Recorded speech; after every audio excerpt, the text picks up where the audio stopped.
Hello and welcome everyone to another one of my videos. Today's video we are going to be continuing onto my series Time Machine, and we are going to do part 2 of what I featured from the last time, which is the X-Men. It was part of the Mutant Massacre run, and I featured in the last one number 212. So this is the next one, Uncanny X-Men number 213. And we are going to do, of course, the continuation of the fight between Wolverine and Sabretooth. So, if you want to see the goodness that lies within, come on back after this short video intro.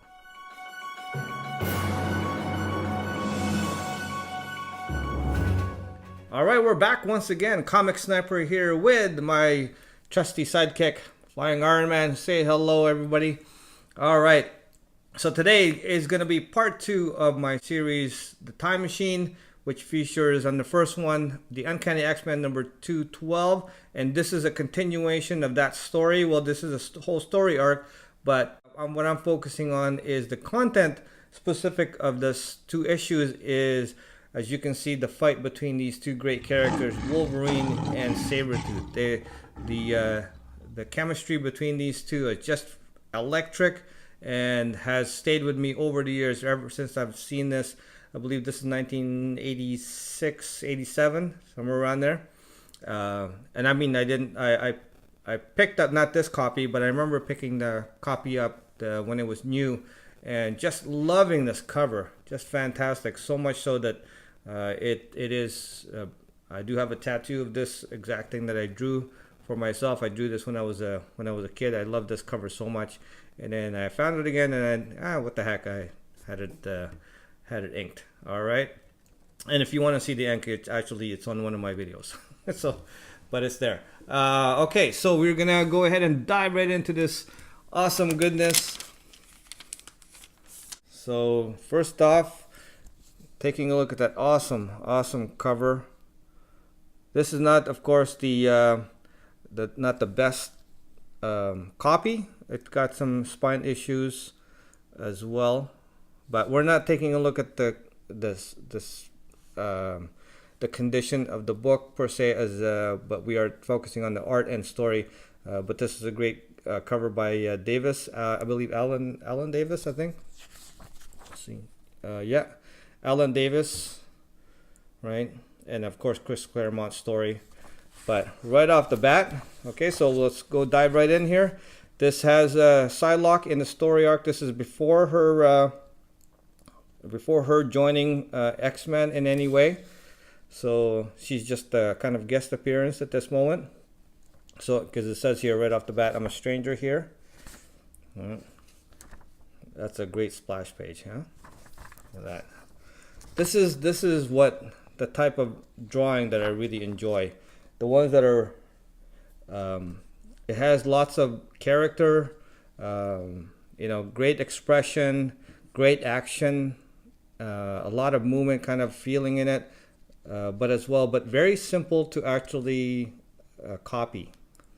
It's not overly complicated. It's not trying to go so far out of the way that a boy growing up couldn't try to copy it. But okay, let's dive into this.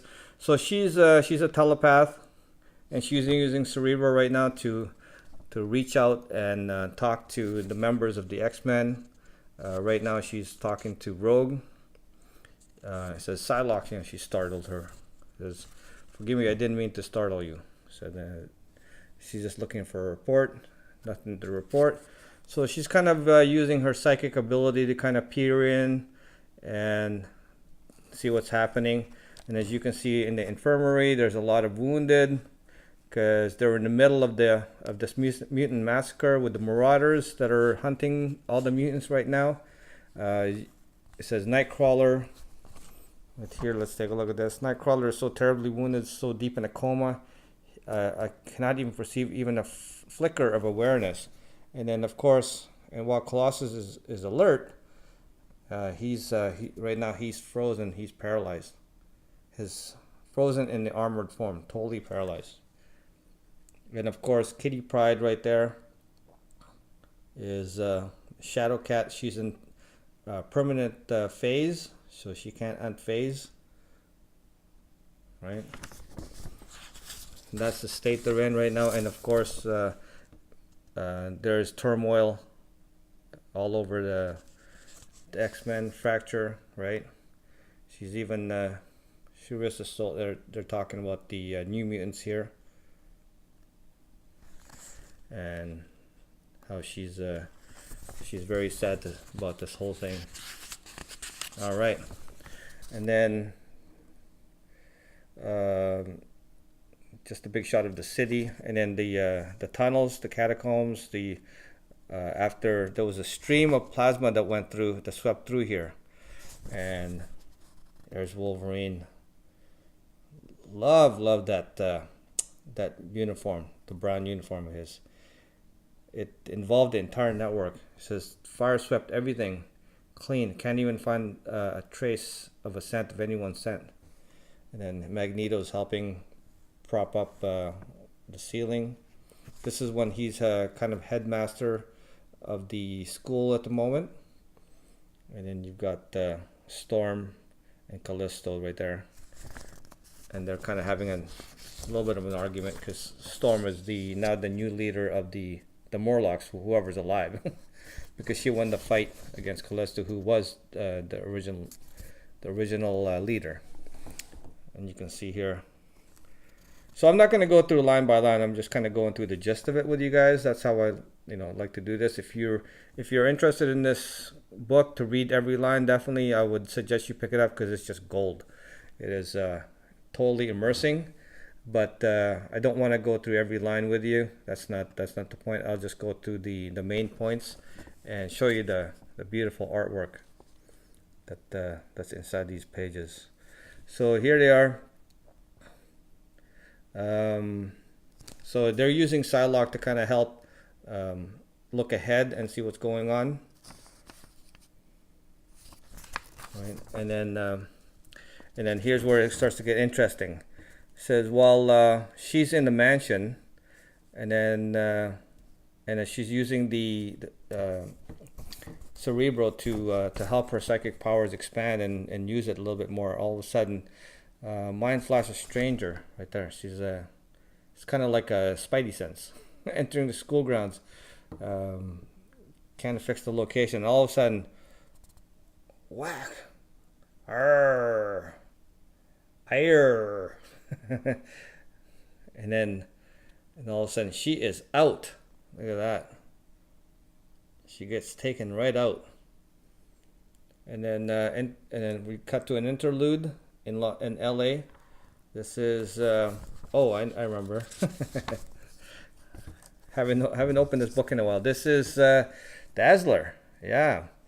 So right now I guess she's contemplating her life, and she sees a reflection of herself. My reflection, Malice. Your star, Dazzler, will always be there. So she goes out, and I guess she gives in to this. And then she says, quit thinking of others, silly girl, live for yourself. Of course, right? That's not what a hero does. They don't just live for themselves. They live actually to serve others. It's makes a hero is a self-sacrificing they do above all others. That's why we consider police officers, firemen, soldiers, those kind of things. They're self-sacrificing. That's why they're a hero. That's the meaning of a hero, not self-interest, right? So putting others in front of you. That's why we love them so much. But she changes. I don't know. She went shopping, Stylorama, right there, and ends up, using her powers to create light from sound.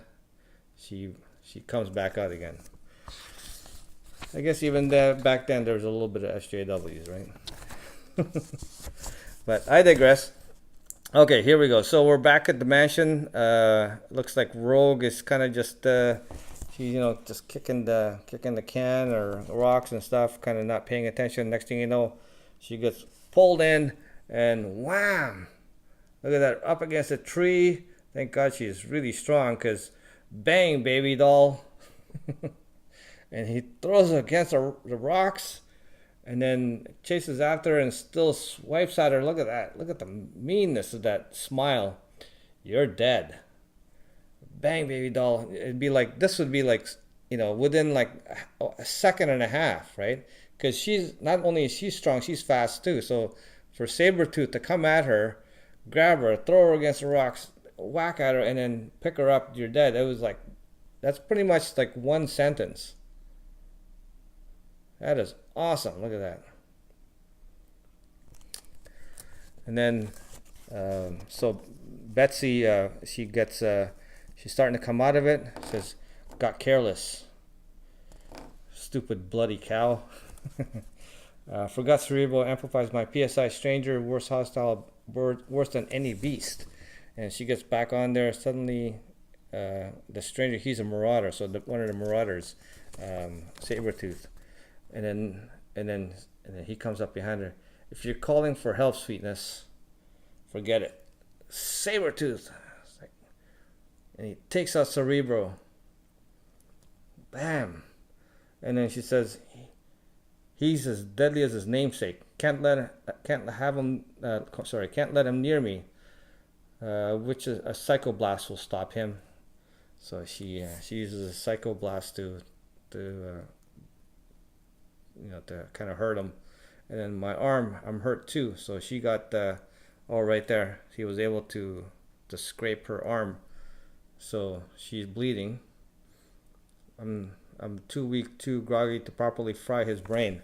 So she can't use her full psychic powers to melt his mind, kind of thing. So she makes a run for it. Have to run. You ain't getting away from me, sweets. As he growls, look at him. Full rage. Not now, not ever. And she manages to make it up the stairs. Talk is cheap, Sabretooth. Prove it. Love that smile. That is taunting, right? That is playing with the devil right there. My pleasure. You stop screaming. Hope you like screaming, babe. And then, so we cut back. So they're in the middle of a chase inside the X-Men mansion. And then we've got they got the nurses, Dr. McTaggart, and then her assistant there. They can see it from the monitor, right? What's happening, and as you can see from what's happening there, that's what's happening here. Thought flash from the infirmary, so she knows what's happening here and that they can see her. And then so she says, unless I get very lucky, they'll have plenty of opportunity to be heroes to try to save her. So she's gonna do her best right now, but she thinks she doubts it, right? So she hurls a dumbbell or barbell at him, and then he just catches it like nothing. Like, you're plenty strong for a skirt. That's toxic masculinity right there. And then look at that. He just bends that baby like it was silly putty. Look at that. You're too bad you're out of your league, arrogant sod. I'd love to shove those words, and then he hurls it back at her through the window, and then she follows it out the window down his bloody throat, she says. And then as she heads out the window, she manages just to grab the sill, the roof, the sill there, the gutter. Sorry, never feels part of you that hurts. So she grabbed it with her arm, as you can see. And then here comes Sabretooth. He's able to just make it up there, no problem. And then she's kind of, she's doing her best to get away from him. And then, she's got a cracked rib too. And starting out with a set of cracked ribs. And then she falls through the skylight. And then into Aurora's attic, I guess, where Aurora lives. Okay. You're looking awful bad, sweets. I can feel the pain. Hear the the busted bones grinding together. Smell the fear. He's a real animal. You're gonna quit now? Sure hope not. I like prey that fights. And then, so she goes after one of Storm's knives, right? If I only knew how to properly use it. So she doesn't know how to use, she knows she doesn't know how to use a knife. And that's the spirit. And he goes, his psychic defense is deflecting my psychic bolts, his PSI bolts. He's too strong, my kind of gal. Defiant to the end, as he bears down on her fangs and claws. Mean he is. And then, ta-da-da, here he is. Yo, Saber, how about tackling somebody more your speed? Here he is, coming to the rescue. Because I was wondering when you'd show up, Runt. Love to. This is when they go at it. Here it is. As soon as I take care of business with the lady, next thing you know, another time villain, as Aurora also heads into the fight, and she uses like a, I guess, some sort of stick, pole, or whatever that is, and then she manages to get him off balance. Psylocke walks free. Bad move, babe. Making me mad. And then he topples over. That guarantees you suffer before you die. And they make a break for it. And that leaves only Wolverine with Sabretooth. And then this is round 2. Here it is. If you want him, bub, you deal with me first. No problem. And then they go at it. Sabretooth roars like his namesake. And then, boom, he does this flip. And then both make their move in the air, in a blur, almost faster than the mind can follow. But only one of them draws blood. And he gets Wolverine in the back. And tasty, Runt. As always. Love that taunting. And there you can see kind of how the difference in size, right? As you can see from here. This is where you're going to play the straight boy or rabbit like the last time. Because I remember from the last one, Wolverine kind of cut it short by bringing the house down around Sabretooth, and he got away. So he kind of turned to fight to save. He needed to save the one of the mutants to heal people. So he did that first instead of staying and fight. But this time neither tries anything fancy. The hatred is palpable presence in the room. Look at that. Stabbing, clawing, biting. They are personification of violence, the darkest side of man's primal nature brought to life. And then quarter will not be asked between them, nor given. And he flings Wolverine into the air, right through the roof, right through the skyline. Wolverine's bones are laced with adamantium, the strongest metal known. But Sabretooth is larger, faster, stronger. His claws are natural, but makes them no less deadly. They go right through diving boards as they go at each other full force and lands in the pool. And then we've got Magneto coming along, and he's forging some handcuffs to try to hold down Sabretooth. And he says, "We know next to nothing about this marauder." So they're trying to see if they can capture him. And then let's get back to the fight. It says here, we can take care of himself. He can take care of himself, Magneto. He'll have to. Storm, I know what I'm talking about. This is Magneto and Storm talking. And then for all our sake, at least let me try, right? So they have a plan. So it looks like Psylocke's going to try to... oh, I see. That's right. While they're fighting, they're going to try to get information from Sabretooth. So in a Psylocke's way, she's the one that's going to do it. So she calms herself, seeks serenity, and then she leaves her vessel behind.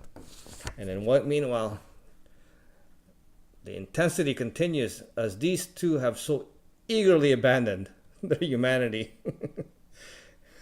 Look at that. They're just going at it. Their rage is matched. Look at that. They're just full into their fight. Right? By a terrible transcendence, joy. They just love it. They so love what they do. Right? They're unleashing their primal rage. They're the best at what they can do, and they do it very well, and they love it. You can see how much they love it, right? So as she's looking into it, she sees, of course, the other faces of the other voices, the marauders, that kind of thing. So she knows who they are. She's managed to peer into Sabretooth's mind, and then she sees that and the shadows all acknowledge as their master, right? And then she goes, "It's not enough. I must find out how to deal with this master. I must probe deeper." And meanwhile, they're still going at it. Look at them. They're both bruised and bloodied. Forgive me, my friend.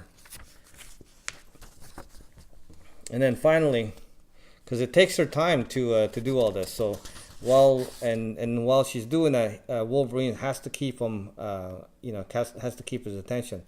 And then finally she goes, "Wolverine, I have the information we need. There's no more need to fight. We have won.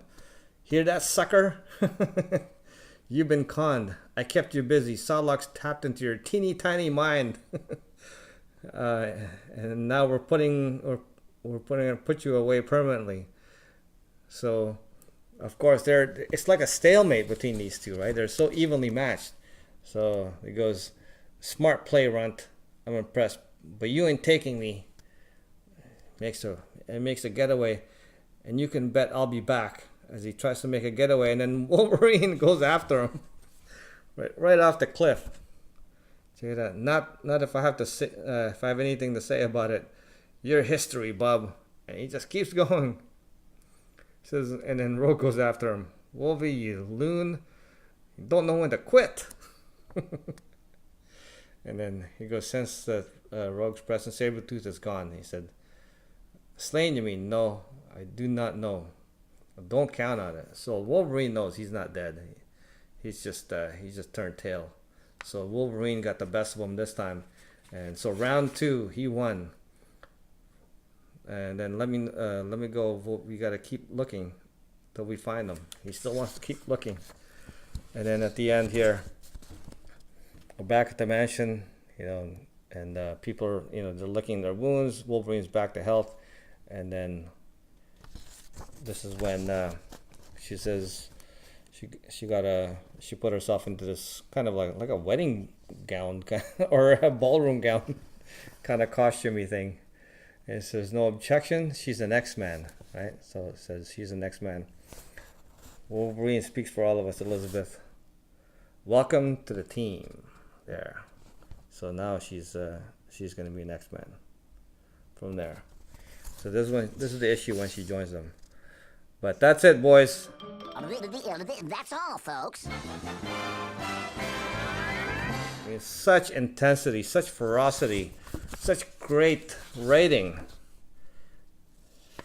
Just this is one of those stories that stayed with me over the years. It's just when I remember first reading this and just being so captivated by it. Just I felt like I was right there watching it. Because of course we didn't have movies back then. We couldn't see it on the screen, but just seeing it in drawing and picture like this, and reading the story and how it is, I can put together the pieces in my head and the imagination of a boy. It really spoke to me and captivated. It was more real to me than to a certain extent what I see now in the movies. But definitely, guys, that's it. That's continuation and part 2 of the Uncanny X-Men. This is the battle between Sabretooth and Wolverine, and issue number 213. So thank you for sharing that with me. This is very special to me, as you know, and just love the story so much.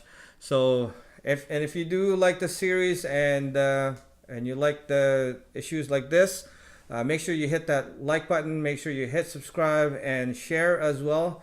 If you haven't already done so, make sure you, like I said, make sure you hit that subscribe button. And for those of you who are avid watchers of my channel, thank you very much for joining me once again. You don't know how much I appreciate that, and I hope you like this series going forward.